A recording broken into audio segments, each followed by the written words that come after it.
di highway. Jadi apabila mereka masuk saja ke kota Mekah, ya,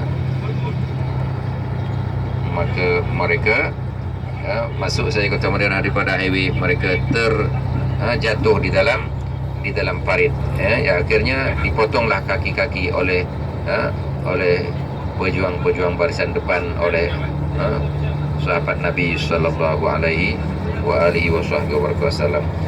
Dan di situ dibuat kubu, ada 7 kubu, ya. Jadi ada nama kubu Umar, kubu Sayyidina Ali, kubu Salman Al-Farisi, dan sebagainya.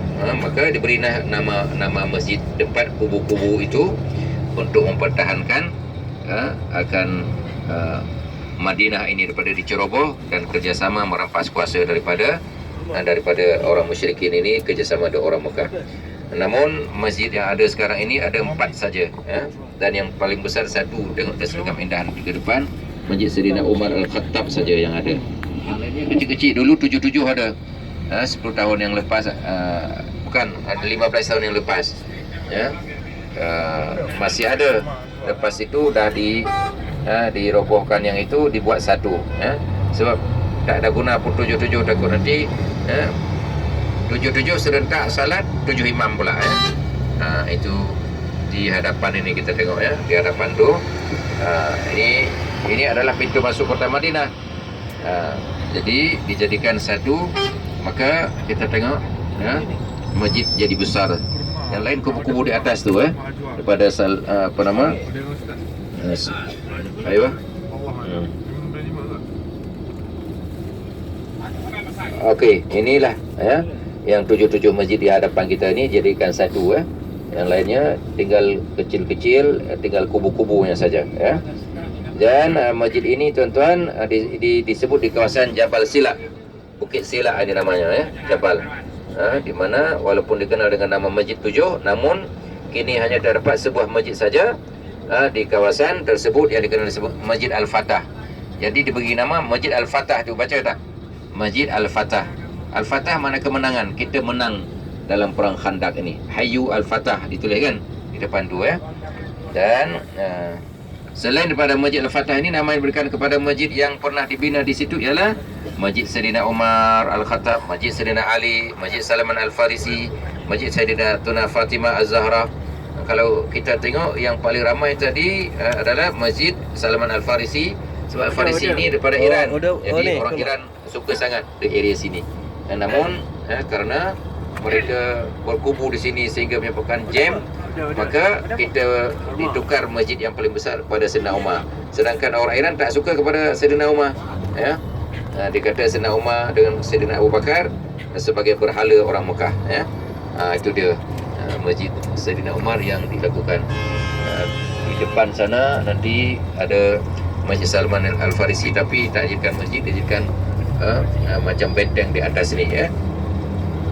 Ini lokasi yang disebut Ghazwa Al-Khandaq, ataupun disebut Al-Ahzab, yang berlaku pada bulan Syawal tahun ke-5 Hijrah, yang kita baca dalam takbir, kan, wa hazamal ahzaba wahda.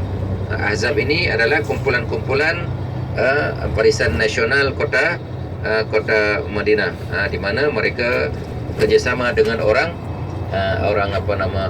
Yahudi, orang Nasrani, dengan diberi maklumat intelijen kepada kerajaan Mekah untuk merampas kuasa, tapi tak berjaya. Orang Islam menang, maka disebut Al-Fatah, ya. Berlaku pada bulan Syawal ni. Maka bulan Syawal itulah kita bertakbir Allahu Akbar, Allahu Akbar, tanda kemenangan. Allahu Akbar kabira walhamdulillahi katsira wa subhanallahi bukratan wa asila wa nasara abdah wa azza jundah wa hazamal ahzab wa'dah. Dihancurkan tentang Ahzab. Ahzab ini Hizbun satu parti, Ahzab berbagai-bagai parti, ya. Semua hancur mereka. Wa hazamal ahzab wa'dah, dihancurkan semua parti, semua kumpulan, semua barisan yang bekerjasama untuk merampas kuasa kota Madinah. Maka dalam peristiwa tersebut Rasulullah SAW telah menerima pakai pandangan Salman. Salman kata supaya kita menggarip Farid. Khandak disebut Farid bahasa kita, ya. Trenches dalam bahasa Inggeris, ya.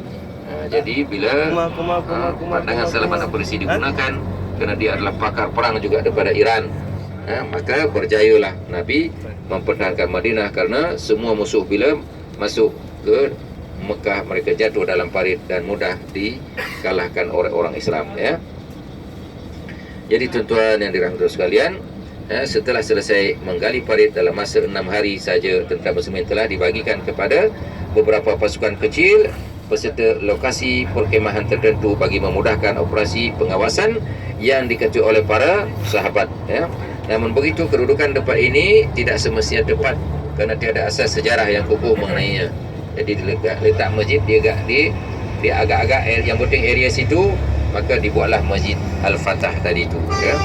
Dan menurut sejarah Masjid Al-Fatah, di atas Jabal Sila ini berhadapan dengan Wadi Butan, iaitu Wadi Abu Jidah, di mana dinamakan Masjid Fatah kerana menurut satu riwayat Rasulullah SAW telah memaklumkan suatu perkhabaran, berita gembira kepada para sahabat yang datang membawa berita perihal Yahudi Bani Quraizah melalui sabda baginda yang bermaksud, bergembiralah dengan Al-Fatah, iaitu pembukaan kota, dan juga An-Nasar, kemenangan daripada Allah Subhanahu wa taala. Jadi sebelum menang dah diberitahu bahawa kita akan menang. Inilah semangat motivasi yang Allah beri terus kepada Nabi dan juga kepada para sahabat yang berjuang. Maka hasil pada perjuangan Nabi inilah hasilnya, keputusannya semuanya. Orang Islam, malah orang kafir tak boleh masuk kota Mekah dan kota Madinah ini, dan kita pun sampai ke sini berkat perjuangan baginda Rasulullah sallallahu alaihi wasallam. Oleh kerana itulah tuan-tuan, Rasulullah sallallahu alaihi wasallam berdoa, baginda berdoa. Apa Nabi berdoa? Ya Allah, Tuhan, ya Tuhan aku yang telah menurunkan kitab, Tuhan yang telah menggerakkan awan, dan kalahkanlah mereka dan berilah pertolongan kepada mereka untuk menghancurkan mereka. Itulah doa Nabi penting dalam perang Al-Ahzab ini ataupun dalam perang Khandak tadi, ya. Jadi mudah-mudahan kita pun gunakan kalau ada pertempuran, kalau ada bala, kalau ada orang Islam diserang seperti di Syria, di Palestin, maka kita baca doa seperti doa Nabi ini, ya. Allahumma ahzimhum, ya Allah, hancurkanlah mereka yang merangi orang Islam. Itu disebut dalam kunut nazilah, ya. Jadi inilah sunnah baginda Rasulullah SAW, di mana permohonan doa Rasulullah telah diperkenankan oleh Allah pada hari Rabu tersebut, dan pada malamnya dengan suhu yang amat sejuk, dan Allah Subhanahu wa taala mengantarkan angin yang amat kencang yang telah memusnahkan khemah-khemah pertahanan tentera azab. Akhirnya lintang pukang mereka lari, dan khemah-khemah mereka pun dibawa angin, ya. Begitulah serta merta turunnya pertolongan Allah Subhanahu wa taala. Maka kita bertakbir setiap ada kemenangan, bukan tepuk tangan tapi takbir, ya.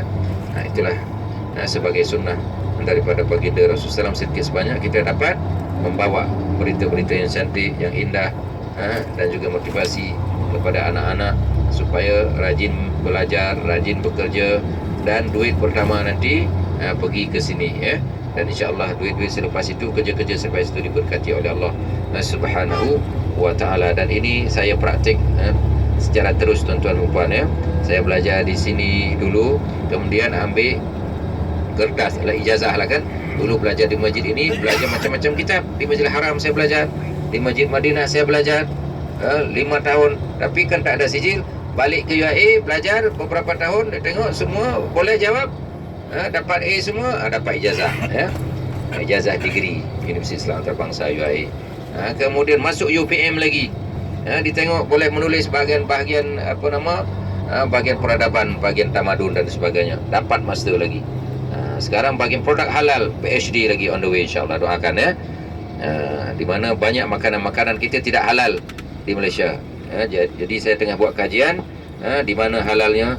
Kadang ada halal ditulis halal tapi sebenarnya tak halal. Kadang halal barangnya tapi pengantarnya, kontainernya semalam dibawa khinzir, lepas itu kontainer yang sama dibawa ayam.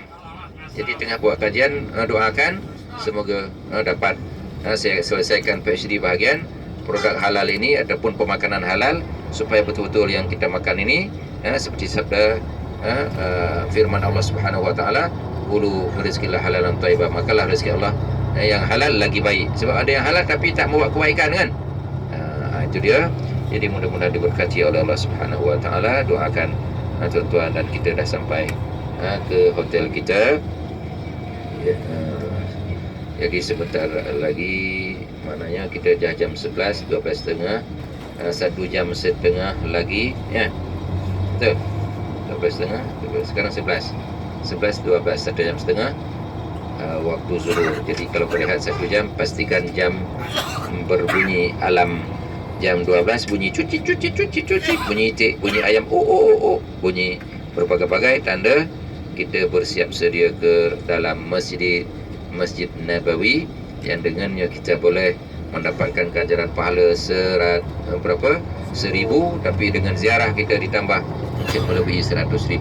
Inilah kita punya keberkatan yang ada di sini. Kemudian nanti dah tulis berapa kilo berapa kilo ini semua. Siapa nanti dilantik menguti duit? Siapa? Reno. RM55 1 kilo yang segar, yang cantik. Maknanya kalau 2 kilo 110. Bagi siapa? Bagi Reno. Turun nanti ke lobi, bagi duit, boleh? Ke dikutip ke bilik? Nak kutip ke bilik? Saya saudagar Haji Unta saja Ustaz. Yang lain-lain saya tak tahu. Okey, maknanya yang Haji Reno Unta saja. Orang yang lain nanti seorang lain, biar